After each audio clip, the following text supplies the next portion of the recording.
Senator Perdue yesterday had this comment. He said, "She ain't from here. Let her go back to where she came from." Would you care to respond?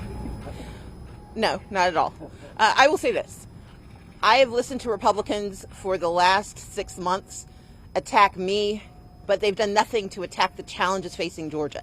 They've done nothing to articulate their plans for the future of Georgia. Their response to a comment on their record is to deflect and to pretend that they have done good for the people of Georgia. We are number 1 in maternal mortality, number 2 in the number of uninsured. We are number 6 in infant mortality, number 9 in gun violence. We are number 48 in the provision of mental health services. And the challenge I have is that the answer from Republicans, from our former senator to our current governor, is to fight me instead of fighting the problems that are facing Georgia. And I urge everyone to pay less attention to rhetoric and more attention to the record and to the results. And I'm here to provide results for the future of Georgia. Leader Abrams, Republicans have had a field day with your comment about this is the worst state to live in. Was that a mistake?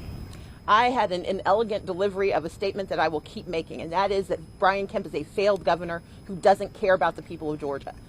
If you look at his record, if you look at the results under his 4 years of leadership, there has been failure after failure. When we faced ninth in gun violence, his response is to create open season on Georgians by creating criminal carry.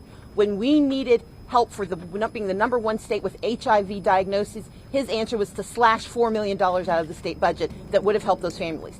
Just recently, this is the governor who, in the midst of rising costs for food and a baby formula shortage, has decided to decline $120 million in benefits for working families in Georgia who need help with food. This is going to hurt Georgians across the board, especially rural Georgians and Georgians who are desperately in need of support, because while he may have declared the pandemic over, it is not over for millions of Georgians, and they deserve his help, not his scorn.